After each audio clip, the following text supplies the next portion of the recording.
Record. Vamos juntos até às 11h30 da manhã, levando música, informação, prestação de serviço, utilidade pública, informação. Dicas de saúde, beleza e comportamento você ouve no Saúde e Bem-Estar. As doenças cardiovasculares são líderes em morte no mundo, sendo responsáveis por quase 30% das mortes no Brasil. Dentre estas, o infarto, gente, é uma das principais causas. E para tirar nossas dúvidas, falar com o nosso ouvinte acerca deste assunto, nós vamos falar agora com a doutora Paola Kise. Ela é cirurgiã cardíaca lá do Hospital Moriá e vai conversar com os nossos ouvintes nesta quinta-feira. Doutora Paola, muito bom dia. Bom dia, Léo. Bom dia, ouvintes da Rádio Record. É um prazer estar aqui com vocês. Muito obrigado por participar do nosso programa e esclarecer mais, falar com os nossos ouvintes acerca deste assunto. Quando a gente falar, fulano teve um infarto. O que ocorreu, doutora? Quando a gente diz que infarto, o que ocorre? O que tem? Muito bem. O infarto, ele é um dano ou uma morte de um pedacinho da parede do nosso coração. Ele pode ser de diversos tamanhos, a depender da região que foi afetada. Então, Léo, posso só explicar para as pessoas como é que funciona? Claro, sim. O nosso coração, ele é um músculo que tem a função de bombear o sangue para o corpo todo, nutrindo todos os nossos órgãos. Mas ele também precisa ser nutrido para poder funcionar. Então, ele recebe sangue através das artérias coronárias. Quando existe uma obstrução dentro dessas artérias, de uma ou mais de uma artéria coronária, o fluxo do sangue que chega para nutrir o coração, ele pode cair bruscamente, provocando danos, provocando até a morte dessas células que compõem a nossa parede, né? O importante é a gente saber que essas lesões, essas obstruções dentro das coronárias podem ser provocadas por placas, que muitas vezes são placas de gordura que se depositam nas paredes das nossas artérias e com o tempo são transformadas em placas de cálcio ou por coágulos de sangue que se formam dentro das nossas artérias quando uma dessas placas ainda nova, ainda com muita gordura, se rompe para dentro da artéria e acaba formando um pequeno coágulo. Olha só, gente. Viu aí o que ela falou? Acompanhou atentamente? Agora, a gente pode dizer que nem sempre todo infarto é fatal, doutora? Exato, nem sempre o infarto é fatal. O que determina o tamanho do infarto e a sua gravidade é a quantidade do músculo cardíaco que foi afetado. Sim. Então, se foi apenas uma ou mais artérias coronárias, a região onde aconteceu esse infarto, muitas vezes a idade do paciente. Pacientes, por exemplo, mais velhos, eles costumam ter outras artérias na mesma região, protegendo aquela região. Então, são chamadas de artérias colaterais.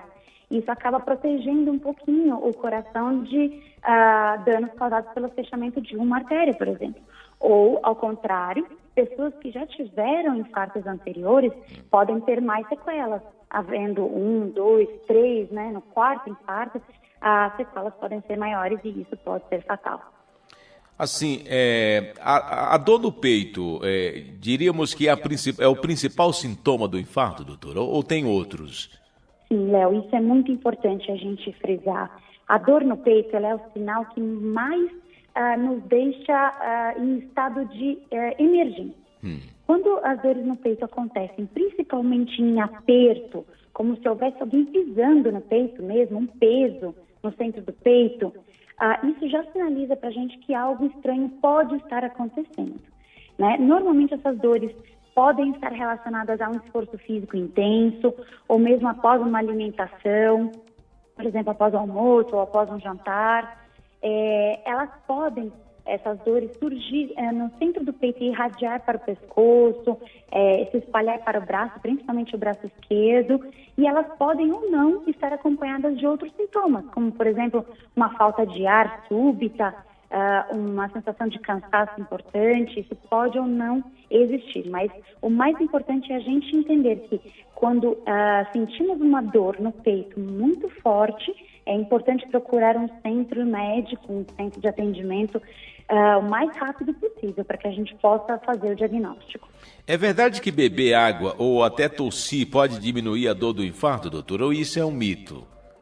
Não, Léo, isso é um mito. Nós médicos sempre recomendamos que uma pessoa que tem essas fortes dores procure logo, o mais rápido possível, o centro de atendimento, porque se as dores realmente tiverem origem no coração, a água, outras medicações como, não sei, dipirona, paracetamol, ou ficar tossindo, elas não irão reverter o infarto, se ele realmente estiver acontecendo. Então, a gente pede que o paciente procure o mais rápido possível o atendimento para que a gente possa fazer as medidas necessárias. Uma coisa que é legal, algumas pessoas têm na bolsinha aquele AS, o Melhoral Infantil. Sim. E 3 comprimidinhos dele podem ajudar. Olha Então, aí. se a pessoa tiver na bolsa, 3 comprimidinhos, pode mastigar, não precisa engolir se não tiver água, pode mastigar o AS e se dirigir o mais rápido possível para um atendimento médico. Então é interessante até que a pessoa tenha isso já de fácil acesso em casa ou acompanhando, vai saber. Agora, quem são as pessoas assim que a senhora diria que são as mais propensas a ter o infarto? Ou não existe isso? Qualquer pessoa pode ter, doutora? Não, existe sim.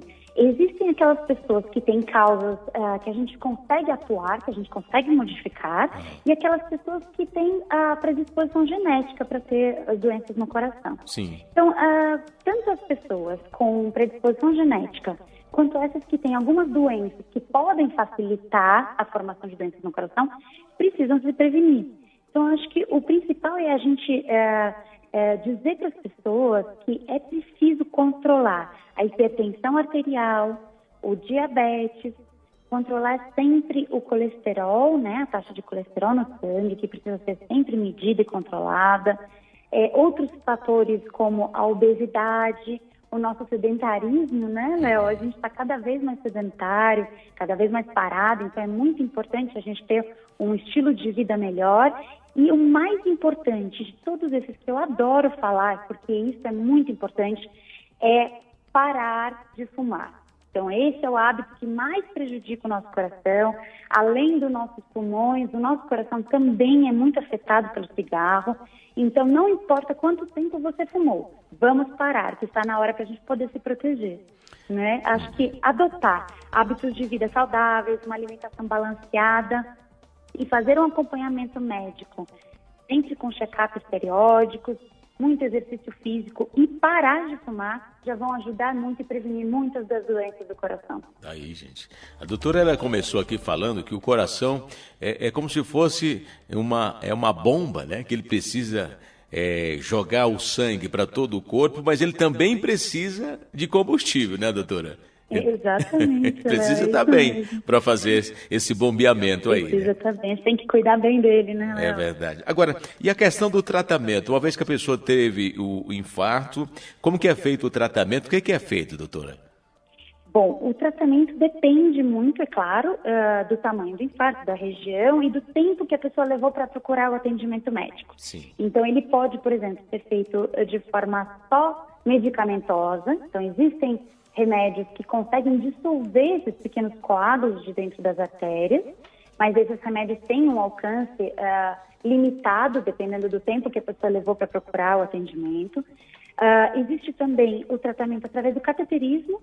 Não sei, Léo, se você já ouviu falar ou já fez o cateterismo. E o que a gente faz no cateterismo? A gente abre, né, na angioplastia é o nome do procedimento, a gente abre a artéria que foi afetada, usando para isso uma pequena molinha chamada de stent, que se abre dentro da artéria e tira essa obstrução que existe lá dentro.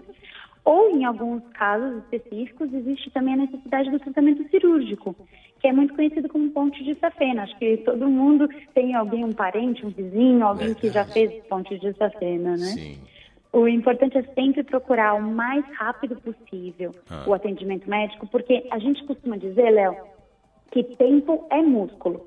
Então, quanto mais tempo a pessoa ficar esperando para procurar o médico e quanto mais tempo a gente demorar para fazer o diagnóstico e iniciar um tratamento, mais danos ocorrem ao coração. Então, para a gente poder evitar isso, quanto antes, melhor. Agora, por exemplo, como é que fica a vida da pessoa pós uma cirurgia, por exemplo, doutora? Fica algum tipo de sequela? A pessoa fica com alguma restrição na vida que ela levava? Ela tem que ter alguns cuidados especiais depois disso? Ou ela segue com uma vida, digamos, normal? Muito bem.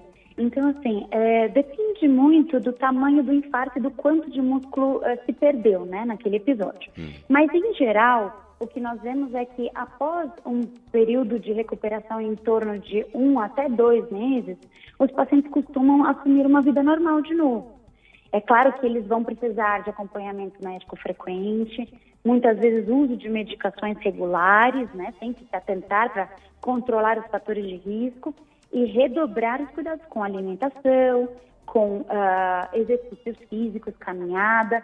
Parar de fumar é obrigatório para pacientes que já tiveram um evento cardiovascular e muitas vezes esses pacientes acabam tendo pequenas sequelas, alguns sintomas que podem exercer algumas restrições no seu dia a dia. Sim. Evitar, às vezes, alguns exercícios muito intensos, mas tudo isso quem pode definir é o médico que está acompanhando.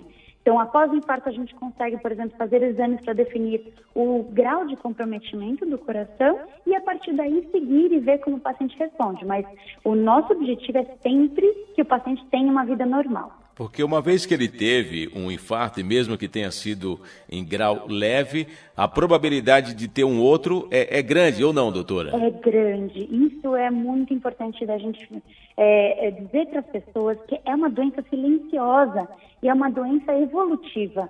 Então, se a gente não tratar, não começar a se adequar o mais cedo possível, o risco da gente ter novos e novos episódios, e cada episódio mais grave que o outro, é muito grande. Então, para a gente se proteger e ter uma qualidade de vida e ter uma sobrevida, né, um longo tempo de vida, poder colocar aí os bisnetos no colo, é muito importante que a gente se cuide. A Carolina, ela é da Vila Califórnia e ela faz aqui uma observação seguinte. Ela diz que teve uma pessoa próxima da família dela que teve AVC, doutor. E ela quer saber se isso tem alguma relação, se a pessoa que teve alguém na família com problema de AVC, se tem também essa preocupação com relação a infarto ou isso não tem nada a ver. Não, Léo, achei incrível essa pergunta. Carolina, você está de parabéns, é ótimo. Porque o AVC, ou o derrame cerebral, né, ele tem a mesma origem do infarto.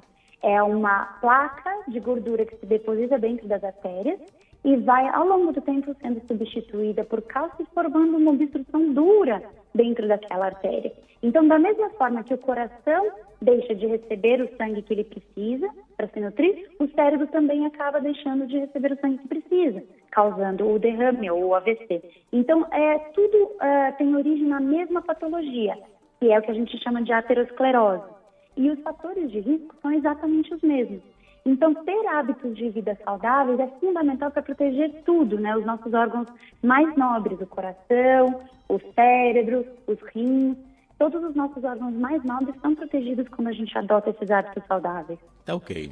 Gostei de conversar com a senhora, doutora. Muito obrigado pela participação aqui no nosso programa. Léo. Um abraço para a sua equipe. Todo meu. E eu agradeço mais uma vez. Muito obrigada. Um abraço. Outro. Doutora Paola Kise, ela é cirurgiã cardíaca lá do Hospital Moriá. Tirou dúvidas aqui dos nossos ouvintes sobre infarto. Muito obrigado, doutora. Um bom dia. São 10h53.